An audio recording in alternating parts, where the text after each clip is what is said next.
One of the things that's been really creeping up through the economy over the last few years is inflation. And so what we're going to get into today is how inflation impacts the value of a home. And if you're a home buyer, you want to stick around for this.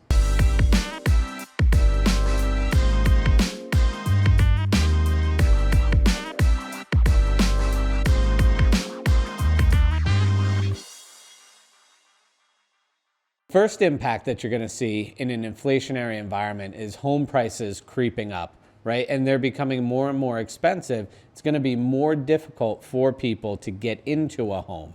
But the second piece, even more of a problem, is the interest rates, right? So you have to take a look at the economic conditions that are happening in the world today. And what we can see is that because the Federal Reserve is trying to fight inflation, what's happening, the way that they fight it is by raising interest rates. And that raising of interest rates, well, what does that translate to? That means a more expensive mortgage. So if you were qualified to buy a home and you were in a 3% or a 4% interest rate when you started to get qualified, now you go out into the marketplace, and because interest rates have risen so dramatically, well, now you're in a 6% interest rate.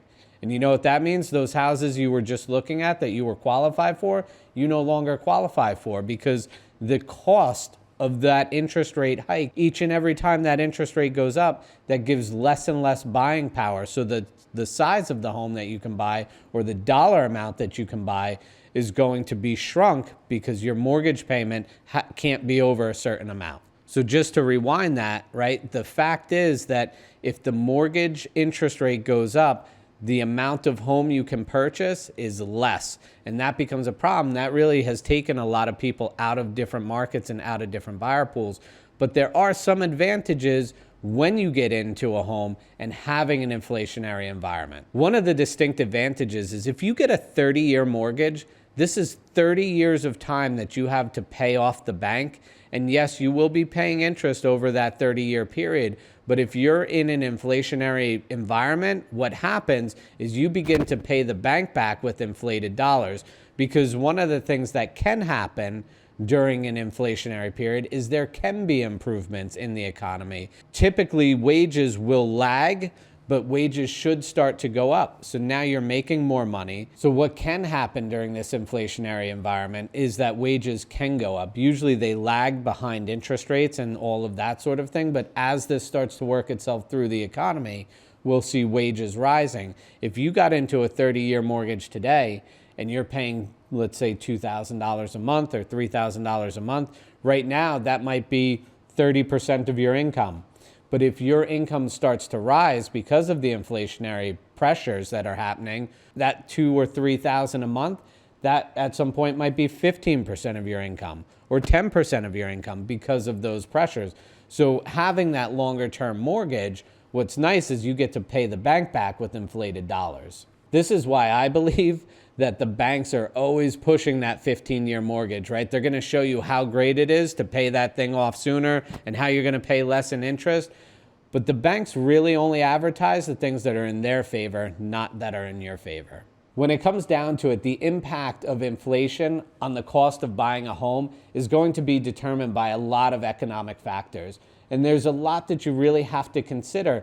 First, on the economic front, are the inflation numbers really real? Are they showing you true inflation? And you'll feel it more than what the numbers will show, right? Because they try to strip out all these different things to give you a number that looks good for the economy. But you also have to look at interest rates and what's going on with interest rates. Are they raising interest rates to tamper inflation? What's the job market look like? What is your job security inside of where you're at? Right? We just looked at a whole round of layoffs in different companies. So you got to look at all of these different things when you're going to buy the home, because you want to have some level of security around the fact that when you get into that mortgage, that you're going to be able to continue to sustain and pay that mortgage. So looking at all these different factors and trying to figure out, well, is it the right time to buy a home or is it not? I guess you really got to ask yourself that question is, how comfortable are you where you're at today? How much do you want to build roots at where you're at? And buying that home, what is the ultimate goal of it? Is this a starter home that you may move out of? Are you looking to buy a rental piece of real estate? Or is this your forever home? When you're looking at those and using those determinants as part of your whole calculus on what you want to buy, that's going to help you make a better, smarter decision, because it's not just the impact of where interest rates are today or what the value of the home is today.